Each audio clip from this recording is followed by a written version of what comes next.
I thought this month maybe we could do something a little bit different than I've done before. And I thought I will, maybe this will be a whole series, and we will call it Survival Skills. So I know that a lot of teachers are in survival mode right now, and you're doing everything you can just to get by. Um, Sometimes my husband wakes up and he declares it hat day, which means I'm waking up, I am not showering in the morning, I am throwing on a hat and walking out the door. And to that I say, good on you. Because if that's what you need to do, because you need, 5 minutes, 10 minutes, 15 minutes, I don't know, an hour extra of sleep, and that's what you need to get by right now, then that is what you need right now. So I was thinking about like, well, what are the things that I do to help make, I don't know, I guess my week run more smoothly, or what tips could I give to teachers? And my number one tip, which kind of encompasses everything else, is to just be okay with whatever it is you're doing. So even these tips I give you, you don't have to use them. You could watch them and be like, that is bogus. I ain't got time for that. And you know what? That is okay. So just be okay with what you're doing. It broke my heart last week. I was talking to a teacher and she had mentioned that everyone outside of teaching is telling you what a bad teacher you are right now. And us, like intrinsically us as teachers, we feel like we're not doing our best job to start with because we're being given like a really, really crappy set of circumstances. We're doing the best we can with it, but we know how much better school could be. And that makes us feel bad to start with. Like, we don't need the help of other people outside. So when other people outside start like kicking us while we're down, it's not good. So number one, just know that you're doing okay, and that your best right now might not be your best in general, but it is okay.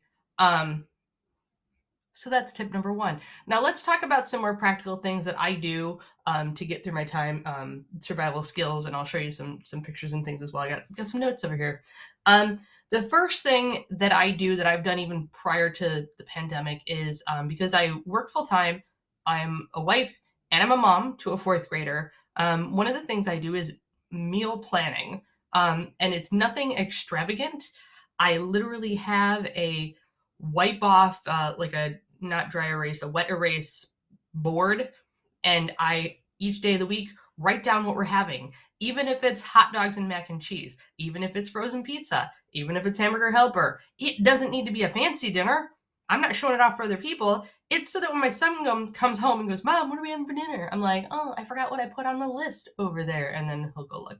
So it's just like knowing, and have it like takes that mental work, because I think during the week we don't have mental capacity. So anything we can do to kind of take that decision making off of our plates, it kind of frees up space for other things. So that's super helpful. So going along with the whole meal planning thing, this weekend I actually had time on a Saturday. And if you do, great, and if you don't, that's okay too. Remember, back to number one.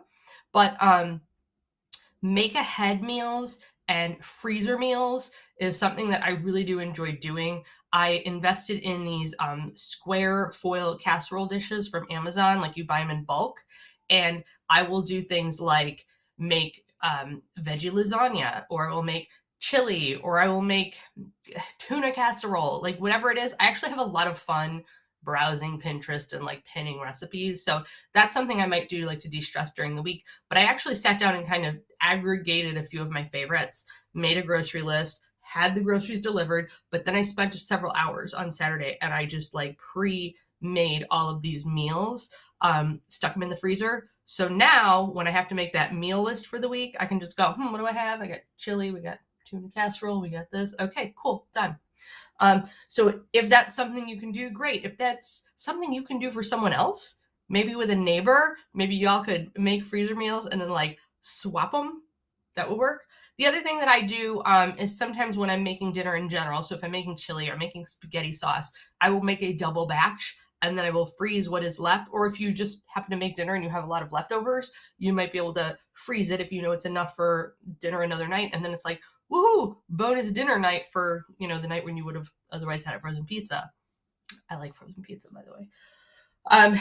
So that's a tip as well. popping something in the oven, even if it takes an hour to cook, it's an hour that it's just sitting there and cooking, and you can get other stuff done.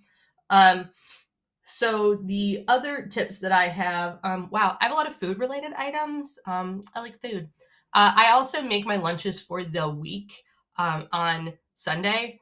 So I'll do things like hard boil, depending on how many people you have, hard boil half a dozen eggs. You got that, doom, doom, doom. You get cheese. We do like chunks of cheese. We'll do nuts. We'll do, my husband likes those little like beef sticks or like Slim Jims. Sometimes I'll get fancy, and again, I'll go on Pinterest. Other times it's, this is what we had in the house. You get some pickles and a handful of Cheez-Its and stuff, and we just kind of assemble these boxes of things. But I make them all on Sunday, because then during the week, no thinking, less mental energy, just take it and go.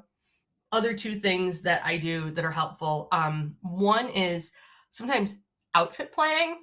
I know it sounds weird, but if you can plan what you're going to wear for the week, it doesn't have to be formal. Like, you don't have to have a list the way like I do for meal planning. Sometimes it's just in your head. Sometimes as I fall asleep the night before, I think about, well, what will I wear the next day? Because the time you take standing in front of your closet and going, what do I wear? Is time that could be spent, I don't know, drinking your coffee or having breakfast or something else. But getting that off your plate, if getting dressed to you isn't stressful or it's fun or whatever, then again, tailor it to yourself. But I know for some people it's like a huge deal, and you're like, I don't know what to wear, and then you put something on, you're like, I hate this, and you put something else on. Spend an hour on Sunday trying on and planning on all your little outfits, and then just like hang them up next to each other in the closet. So again, that's another helpful thing. I know it sounds like, wow, so type A, but if it's helpful for you, use it.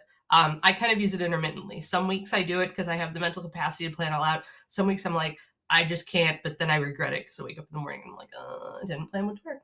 And then, my final tip for this video is to have checklists. So this one is for anybody, but I'm thinking about it specifically for moms. So one thing that my husband and I have found really helpful with my son is we will make checklists for him of things that he needs to do. So we have one that is all the things you need to do before school to pack your bag and have everything ready for school.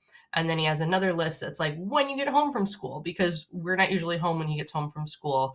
My mom or my mother-in-law will be here to pick him up, or he does go to after school care and then he will come home with us, but it's later.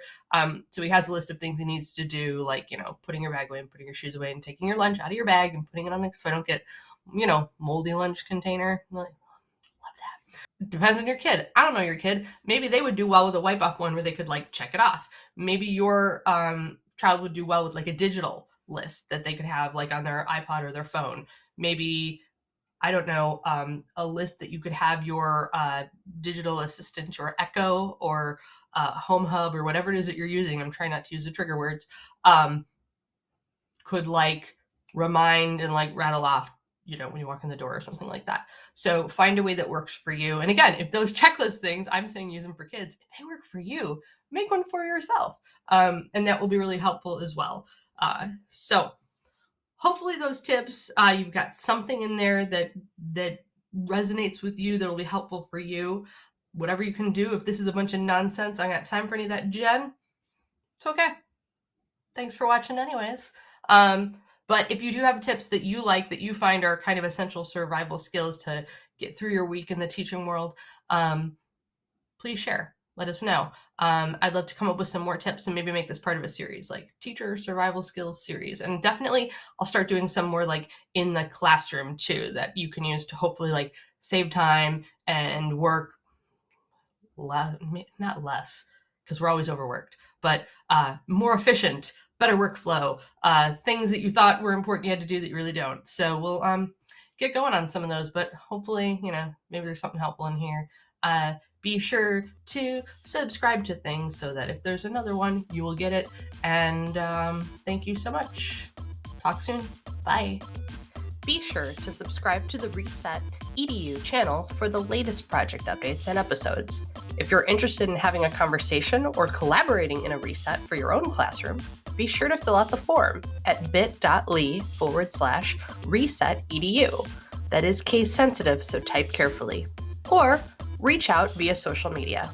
Thank you for watching.